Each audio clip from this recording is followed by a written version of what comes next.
ಆನಂಜಪ್ಪ, ಏನೇ ಇನ್ಫಾರ್ಮೇಷನ್ ಇದ್ರೂ ಹೇಳಿ, ತಕ್ಷಣ ಹೊರಟು ಬರ್ತೀನಿ. ನಾಳೆ ನಾಡಿದ್ದು ಬರೋದಕ್ಕಾಗಲ್ಲ. ಹೌದು, ಪರ್ಸನಲ್ ಕೆಲಸನೇ, ಅದಕ್ಕೆ ರಜಾ ತಗೊಂಡಿದ್ದೀನಿ. ಥ್ಯಾಂಕ್ಸ್. ಆರ್ಯ, ನನ್ನಿಂದ ನಿನ್ನ ಕೆಲ್ಸಕ್ಕೆ ತುಂಬ ತೊಂದರೆ ಆಗ್ತಿದೆ ಅಲ್ವಾ? ನೋ, ಅದನ್ನು ನಿಭಾಯಿಸ್ಬೋದು. ಇವತ್ತು ನಮ್ಮನೇಲಿ ದರ್ಶನ. ಈ ಮುದ್ದು ಮುಖನ ನಾನು ಇನ್ನು 6 ತಿಂಗಳು ಮಿಸ್ ಮಾಡ್ಕೊಳ್ತೀನಿ. ಇದು ಶತ್ರುಗಳಿಗೂ ಬೇಡಪ್ಪ. ಅರೆ ವಾ, ನಾನು ನೋಡ್ದಾಗ ಈ ಮಾತು ಹೇಳಲಿಲ್ಲ, ಮದುವೆ ಆದಾಗ ಈ ಮಾತು ಹೇಳಿಲ್ಲ, ಫಸ್ಟ್ ನೈಟಲ್ಲಿ ಕೂಡ ನೀವು ಈ ಥರ ಹೇಳಿಲ್ಲ. ಈಗ ನಾನು ಹೋಗ್ಬೇಕಾದ್ರೆ ಕವಿಗಳಾಗ್ಬಿಟ್ಟಿದ್ದೀರಾ? ಓಹೋ, ಇದನ್ನ ಕವಿತೆ ಅಂತಾರ? ಪೊಲೀಸ್ ಆಫೀಸರ್ ಬಾಯಲ್ಲಿ ಇಷ್ಟು ಸ್ವೀಟ್ ವಾರ್ತೆ ಬಂದರೆ ಅದು ಕವಿತೆನೇ ಬಿಡಿ. ಲಗೇಜ್ ಪ್ಯಾಕ್ ಮಾಡ್ಕೊಂಡಿದ್ಯಾ? ನಡೀತಾ ಇದೆ. ಪ್ಯಾಕಿಂಗಲ್ಲಿ ಏನಿದೆ ಹೇಳಿ? ಏನಿದೆ? ನಾನು ಇಲ್ಲದೆ ಇರೋ 6 ತಿಂಗಳು ಈ ನನ್ನ ಗಂಡ ಹೇಗಿರ್ತಾನೆ ಅನ್ನೋ ಚಿಂತೆ, ದಿನಾಗ್ಲೂ ಊಟ ತಿಂಡಿಗೆ ಹೇಗೆ ವ್ಯವಸ್ಥೆ ಮಾಡ್ಕೋತಾನೆ ಅನ್ನೋ ಬೇಸರ, ಇನ್ನು US ನಾನು ಹೇಗೆ ಕಾಲ ಕಳೆಯೋದು ಅನ್ನೋ ಬೇಸರ. ನಿನ್ನ ನೆನಪುಗಳು ನನ್ನ ತುಂಬ ಕಾಡ್ತಾ ಇರುತ್ತೆ. ಈ ಎಲ್ಲದನ್ನು ನಾನು ಪ್ಯಾಕ್ ಮಾಡಿ ತೊಗೊಂಡು ಹೋಗ್ತಾ ಇದ್ದೀನಿ. ಓಹೋಹೋ, ಏನು ಮಾತಾಡದೇ ಇರೋಳು ಇಷ್ಟು ದಿನ ಇವತ್ತು ಇಷ್ಟು ಪೊಯೆಟಿಕ್ ಆಗಿ ಮಾತಾಡ್ತಿದೆಯಲ್ಲ. ಆಗಮನದಕ್ಕಿಂತ ನಿರ್ಗಮನನೇ ತುಂಬ ಫೀಲ್ ಕೊಡುತ್ತೆ ಅಂತ ಇವತ್ತು ಗೊತ್ತಾಯ್ತು. ಹೌದು ಆರ್ಯ, ಮದುವೆ ಆದಮೇಲೆ ನಾವು ಈ ರೀತಿ ದೂರ ಆಗ್ತೀವಿ ಅಂತ ನಾನು ಮನಸ್ಸಿನಲ್ಲೂ ಅಂದ್ಕೊಂಡಿರಲಿಲ್ಲ. ನನಗೊಂದು ಸತ್ಯ ಹೇಳು, ನಿಜವಾಗ್ಲೂ ನಿನ್ನ ಮನಸಾರೆ ಒಪ್ಕೊಂಡು ನನ್ನ ಹೋಗಕ್ಕೆ ಬಿಡ್ತಾ ಇದೆಯಾ? ಮದುವೆ ಆದ ತಕ್ಷಣ ಗಂಡನ್ಗೇನಾದರೂ ಅದೃಷ್ಟ ಒಲ್ದು ಬಂದರೆ ಅದು ಹೆಂಡತಿ ಕಾಲ್ಗುಣ ಅಂತಾರೆ. ನಮ್ಮ ಮದುವೆ ಆಗ್ತಿದ್ದಂಗೆ ನಿನಗೆ ಈ ಆಫರು ಮತ್ತೆ ಅಲ್ಲಿ ಹೋಗ್ತಿದ್ಯಾ. ಸೊ ಗಂಡನ ಕಾಲ್ಗುಣ ಚೆನ್ನಾಗಿದೆ ಅಂತ ಪ್ರೂವ್ ಆಯಿತು. ಬಿಡು, ನಿನಗೊಂದು ಒಳ್ಳೆ ಕ್ರೆಡಿಬಿಲಿಟಿ ಸಿಕ್ಕಂಗೆ.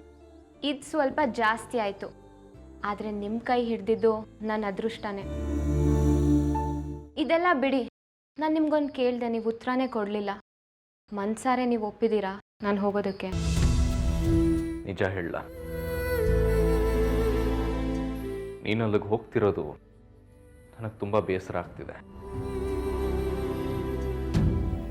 ಆದರೆ ನನಗೆ ಬೇಜಾರಾಗುತ್ತೆ ಅಂತ ನಿನಗೆ ಹೋಗಬೇಡ ಅನ್ನೋಷ್ಟು ಸ್ವಾರ್ಥಿ ನಾನಲ್ಲ.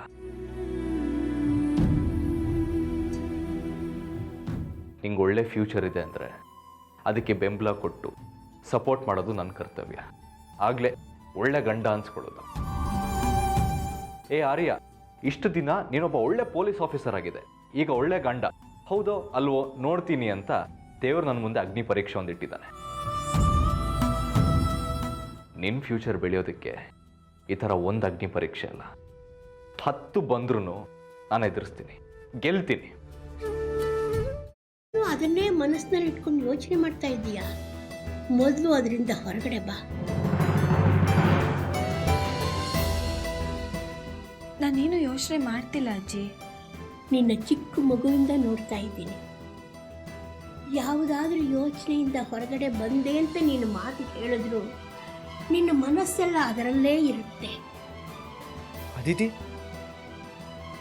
ಯಾವುದ್ರ ಬಗ್ಗೆ ಯೋಚನೆ ಮಾಡ್ತಿದ್ಯಾ? ಶ್ರೀಚಕ್ರ ನಮ್ಮ ಕೈವಶವಾದ್ರೆ ಇಡೀ ಜಗತ್ತೇ ನಮ್ಮ ಪಾಳೆ ಪಟ್ಟೆ.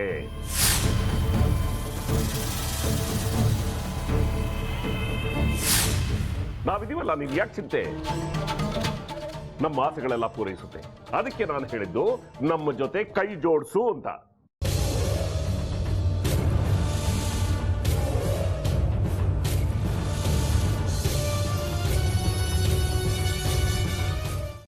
ವೆಜ್ ಖಾರ ಬಾತ್ ಮಾಡುವ ವಿಧಾನ: ಒಂದು ಬಾಣಲಿಗೆ ತುಪ್ಪ, ಸಾಸಿವೆ, ಕಡಲೆಬೇಳೆ, ಉದ್ದಿನಬೇಳೆ, ಗೋಡಂಬಿ ಹಾಕಿ ಹುರಿದು ಕರಿಬೇವು, ಬಾಡಿಗೆ ಮೆಣಸಿನಕಾಯಿ, ಕ್ಯಾರೆಟ್, ಬಟಾಣಿ, ಟೊಮ್ಯಾಟೊ, ಕಲ್ಲುಪ್ಪು, ಬೆಲ್ಲ, ಬಿಸಿಬೇಳೆ ಬಾತ್ ಪುಡಿ, ಅರಿಶಿನ, ರವೆಯ 3 ಅಳತೆಯಷ್ಟು ನೀರು ಹಾಕಿ ಚೆನ್ನಾಗಿ ಕುದಿ ಬಂದ ಮೇಲೆ ಹುರಿದ ಬನ್ಸಿ ರವೆ ಹಾಕಿ ಕಲಸಿ.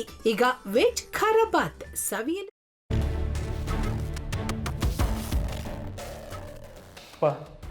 ಇಷ್ಟೋ ತನಕ ಡೆಲಿವರಿ ಆಗಿಲ್ಲ ಅಂದರೆ ಅಕ್ಕನಿಗೆ ಏನಾದರೂ ಪ್ರಾಬ್ಲಮ್ ಇರ್ಬೋದಾ? ಆ ಥರ ಏನಾದರೂ ಇದ್ದರೆ ಡಾಕ್ಟ್ರು ಬಂದು ಹೇಳ್ತಿರ್ಲಿಲ್ವ ರವಿ?